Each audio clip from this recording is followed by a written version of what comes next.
Hello, good morning students. Now we're discussing 11th class chemistry and your today's topic in chapter 2 that is structure of atom is development leading to the Bohr model. मतलब actually में कौन कौन सी जो चीजें हैं वो हुई, कौन कौन से डेवलपमेंट हुए जिससे हमें बोहर मॉडल की तरफ जो है वो हम बढ़े आगे। बिकॉज लास्ट वीडियो में मैंने आपको मॉडल ऑफ एटम में दो समझाए थे, Johnson's model and Rutherford model. दोनों की लिमिटेशन थी, मैंने आपको जॉनसन्स की लिमिटेशन भी बताई थी और रदरफोर्ड की लिमिटेशन की अगर हम बात करें तो उसकी मेन लिमिटेशन ये थी, Rutherford's limitation that he cannot explain the line spectrum of elements।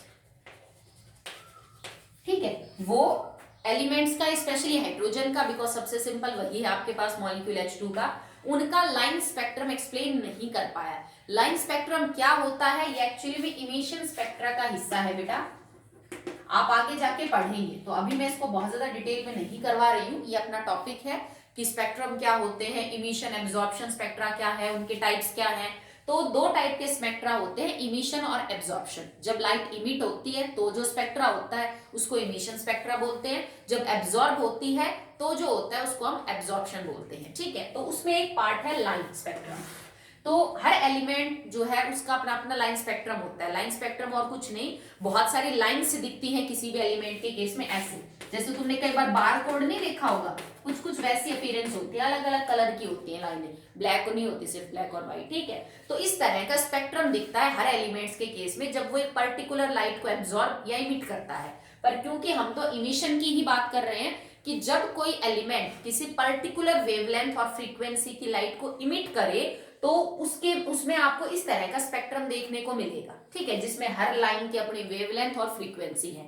In spectrums को रदरफोर्ड नहीं समझा पाया अपने जो ऑब्जर्वेशन उसने महसूस की उनसे, कि जो जो बातें आप बता रहे हो ना कि ऐसा होता है ऐसा होता है, उसके बाद ये बताइए कि एक्चुअली में ये लाइंस कहां से निकल के आई, इनके निकलने का सोर्स क्या है, नहीं समझा पाया। ये चीज समझने के लिए हमें एक्चुअली में नेचर ऑफ लाइट समझना पड़ेगा। नेचर ऑफ लाइट या फिर रेडिएशन, कि रेडिएशन का या फिर नेचर लाइट का जो है वो कैसा होता है, जैसे सूरज से जो रोशनी आती है एक्चुअली में उसकी प्रॉपर्टी क्या है। और इस चीज को समझने के लिए हमें दो थ्योरीज पढ़नी पड़ेंगी। One is wave theory, electromagnetic wave theory, electromagnetic wave theory, and one is Planck's theory. ठीक है, तो इस चीज को समझने के लिए आपको एक्चुअली में दो चीजों को डील करना पड़ेगा। वन इज प्लांक्स थ्योरी, ठीक है, और एक आपको पढ़ना पड़ेगा that is known as electromagnetic theory. तो आपको दो चीजों को यहाँ पे डील करना पड़ेगा, जब आपको ये समझ में आएगा कि एक्चुअली में लाइट का नेचर कैसे होता है। ठीक है, तो रदरफोर्ड ये बात समझा नहीं पाया। इसको समझने के लिए हमें लाइट के नेचर के बारे में पता होना चाहिए। लाइट का नेचर पता होने के लिए हम पहले दो थ्योरीज पढ़ेंगे, that is electromagnetic theory and this theory, और उसके बाद हम बोहर मॉडल के ऊपर जाएंगे कि वो कहां से निकल के आया, उसकी जो डेवलपमेंट है वो एक्चुअली में कहां से हुआ है। सो सबसे पहले बात करते हैं अबाउट इलेक्ट्रोमैग्नेटिक वेव थ्योरी, या फिर आप इसको ये कह सकते हैं कि ये लाइट का जो नेचर है वो वेव मान के चलता है। आगे जाके आप पढ़ोगे कि गलत क्या था और सही क्या था, but according to this theory light has wave nature. और ये क्या कहता है कि light emitted from a source. अगर किसी भी सोर्स से, वो सोर्स कुछ भी हो सकता है, कोई बल्ब हो सकता है, आपका जलता हुआ हीटर की वो जो कॉइल्स है वो हो सकती है, कोई जलता हुआ लोहे का सरिया हो सकता है, ठीक है, कुछ भी है। तो इसने बोला था, इस थ्योरी का पोस्टुलेट था कि जो लाइट है ना वो किसी भी सोर्स से जब निकल रही, इमिट हो रही है, तो that will B emitting continuously. ठीक है, light emitted from a source is continuous in nature, उसका जो नेचर है वो कॉन्टिन्यूस, वो लगातार निकलती, झटके में नहीं निकलती कि थोड़ी सी निकली फिर बंद होगी, फिर निकली फिर बंद होगी। आपका जो हीटर है वो लगातार ग्लो करता है, बल्ब जो है वो आप जब तक स्विच ऑन रखेंगे लगातार जो है वो लाइट देता है, सूरज से किरणें लगातार हमारे पास आती है। तो इसने बोला कि किसी भी सोर्स से जो लाइट निकलती है, ठीक है, वो हमेशा कॉन्टिन्यूस इन मैनर होती है, और उस लाइट को हम रेडिएंट एनर्जी बोलते हैं, और उसको हम बोलते हैं रेडिएंट एनर्जी। ठीक है, इसका पहला पॉइंट था। इसने ये बोला कि जो लाइट का नेचर है ना, that is of wave character, इसमें वेव जैसी प्रॉपर्टी है, ये वेव की तरह बिहेव करती है। तो इनकी जो स्पीड है ना, स्पीड क्या होगी, 3 into 10⁸ metre per second.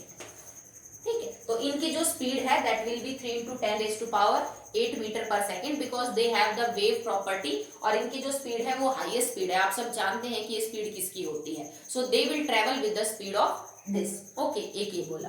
Third postulate इसने जो बोला वो ये बोला, देखो हमने नाम लिखा है इलेक्ट्रोमैग्नेटिक वेव थ्योरी। इसने ये कहा कि इस लाइट के दो कंपोनेंट होते हैं, एक इलेक्ट्रिक कंपोनेंट और एक मैग्नेटिक कंपोनेंट।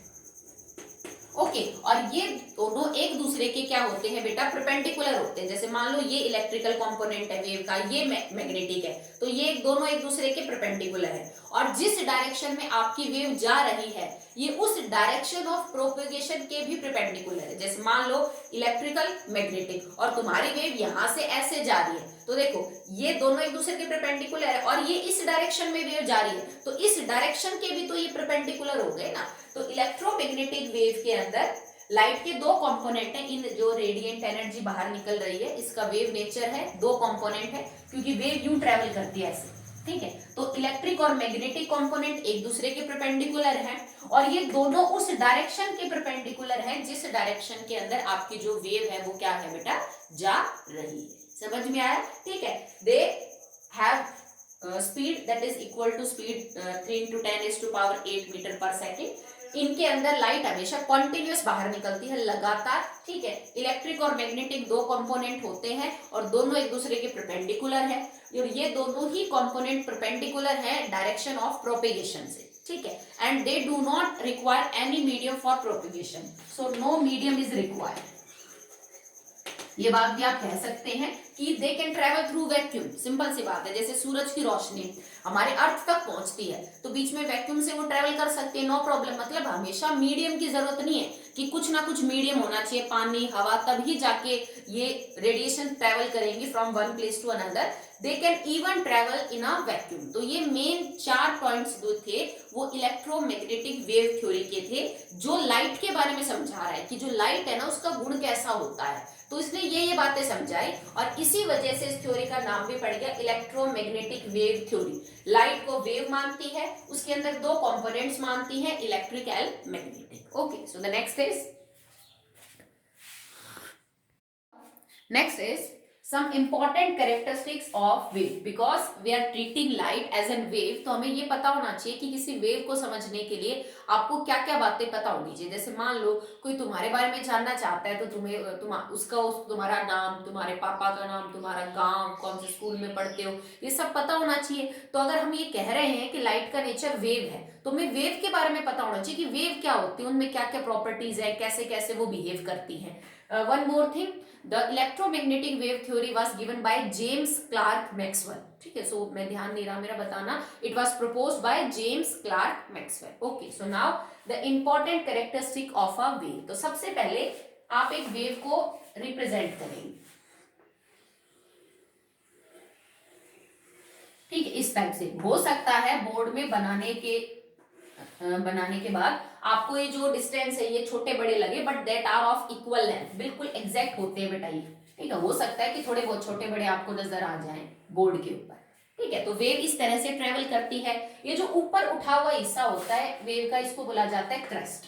ठीक है, ये भी क्रस्ट है, ये भी क्रस्ट है, ये भी क्रस्ट है, ये भी उतना ही बड़ा है, ये भी उतना ही बड़ा है, ये भी उतना ही चौड़ा है, सब बराबर। इसको हम बोलते हैं ट्रफ।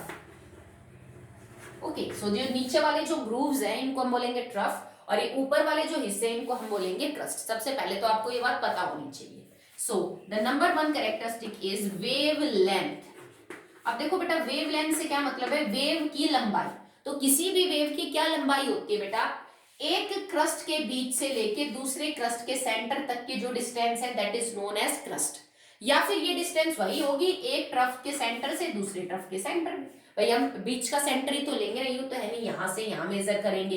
तो बिकॉज ये सारे क्रस्ट और सारे ट्रफ बिल्कुल आइडेंटिकल होते हैं, इनमें कोई छोटा बड़ा नहीं होता, तो दो कॉन्जिक्यूटिव क्रस्ट या दो कॉन्जिक्यूटिव ट्रफ के बीच की जो डिस्टेंस है उसको हम वेवलेंथ बोलते हैं। किसी वेव की लंबाई का मतलब है कि दो क्रस्ट और दो कॉन्जिक्यूटिव ट्रफ के बीच में जो डिफरेंस है, जो लेंथ का अंतर है, जो डिफरेंस है, डिस्टेंस है, उसको हम बोलेंगे that is known as the wavelength. और क्योंकि ये बहुत छोटी होगी, ये किलोमीटर, मिलीमीटर, सेंटीमीटर में तो आपको नहीं मिलेंगी, ठीक है, बहुत कम डिस्टेंस होगी, तो you can use the units like nanometre, angstrom and picometre. और इन तीनों का रिलेशनशिप मैंने आपको बता रखा है कि एक नैनोमीटर, एंगस्ट्रॉन और पिकोमीटर कितने मीटर के बराबर है। तो आपको यूजुअली जो मीटर में, सेंटीमीटर में नहीं मिलेंगी, वेवलेंथ आपको बहुत कम डिस्टेंस है, तो हम इन तीनों को यूज करेंगे। तो क्या है wavelength? It is represented by lambda. ये उल्टा वाई की तरह लिखा जाता है, ठीक है, इसको हम लैम्डा बोलते हैं, इट इज लैम्डा। ओके, सो दो कॉन्जिक्यूटिव क्रस्ट और दो कॉन्जिक्यूटिव ट्रफ के बीच की डिस्टेंस है, डिस्टेंस लेंथ ही तो है, तो हम लेंथ को किस में मेजर करते हैं? मीटर, सेंटीमीटर, किलोमीटर में, ठीक है। ऐसा यूनिट थोड़ी ज्यादा ही बड़ी पड़ जाएगी, इसलिए तो हमने थोड़ी छोटी यूनिट्स को क्या कर लिया बेटा, यूज कर लिया। आई होप आपको क्लियर है। नेक्स्ट, फ्रीक्वेंसी, ठीक है। So what is frequency? Frequency is actually, it is the आप कह सकते हो द वेव, जो number of wave passing through a point in 1 second. आप इसको सिंपल ऐसे लिख सकते हो, it is the number of waves passing through a point, number of waves passing through a point in 1 second.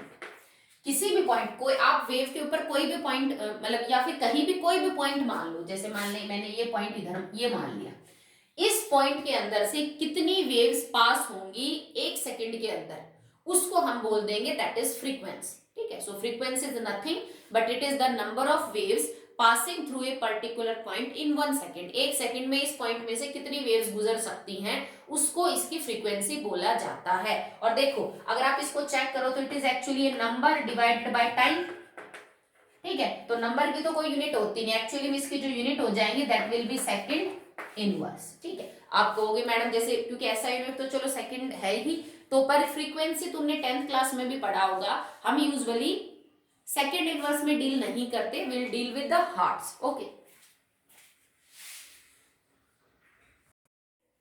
आपने hertz ही इसकी यूनिट सुनी होगी, तो second inverse can also be written like hertz, HZ। तो सेकंड इनवर्स में भी मिल सकता है आपको, SI की बात करें, वैसे हम हर्ट्ज यूज करते हैं फ्रीक्वेंसी के लिए। नेक्स्ट जो कैरेक्टरिस्टिक है दैट इज वेलोसिटी। तो वेलोसिटी क्या है बेटा? It is the linear distance travelled by A wave, ठीक है। किसी 1 सेकेंड के अंदर आप कितनी जो डिस्टेंस है वो ट्रेवल करते हैं, that is known as velocity, ठीक है। 1 सेकेंड के अंदर कितनी लीनियर डिस्टेंस, जैसे मान लीजिए 1 सेकेंड में ये वेव यहां से लेके यहां तक चलेगी, तो ये जो डिस्टेंस है इसको हम बोलेंगे velocity. And it is represent, frequency को एक्चुअली बेटा इस तरह से रिप्रेजेंट करते हैं और इसको न्यू बोलते हैं, NU, न्यू, ठीक है। थोड़ा सा मतलब कर्सिव टाइप V होता है आपका, ठीक है। और वेलोसिटी के लिए हम C यूज करते हैं, V नहीं, ठीक है।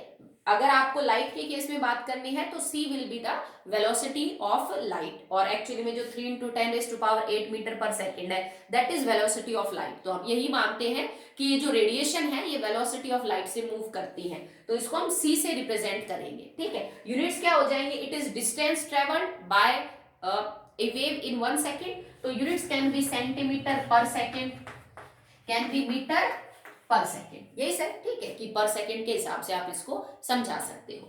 नेक्स्ट हम बात करेंगे अबाउट, ये तो 3 मेन कैरेक्टरिस्टिक है बेटा, frequency, wavelength and one is velocity, ये 3 तो आपके मेन पैरामीटर है। नेक्स्ट अगर आप बात करें अबाउट द एम्पलीट्यूड, कि एम्पलीट्यूड क्या होता है, ये टर्म भी यूज की जाती है एम्पलीट्यूड। तो एम्पलीट्यूड बेटा डिस्टेंस है एक क्रस्ट की या एक ट्रफ की, इस लाइन से यहां तक की जो डिस्टेंस है या यहां से यहां तक की, क्योंकि ये दोनों बराबर ही होंगी, इस डिस्टेंस को हम क्या बोल देते हैं, that is known as the amplitude. Okay, so अगर आप इसको और डिफाइन करना चाहते हैं तो देखिए, amplitude is represented by a and it is the distance of this crust of turf के बीच की जो distance है, तो लेंथ ही एक्चुअली में, तो यूनिट्स वही हो जाएंगे बेटा, nanometre, picometre and angstrom. Next characteristic is wave number. So wave number क्या होता है, it is actually denoted by nu bar. जैसे फ्रीक्वेंसी में हम लिखते हैं ना, ये जो न्यू वर्ड है, तो न्यू बार क्या हो जाएगा एक्चुअली में, वेव नंबर इसको हम बोलते हैं। It is the reciprocal of wavelength. Actually nu bar is equal to 1 upon में लैम्डा।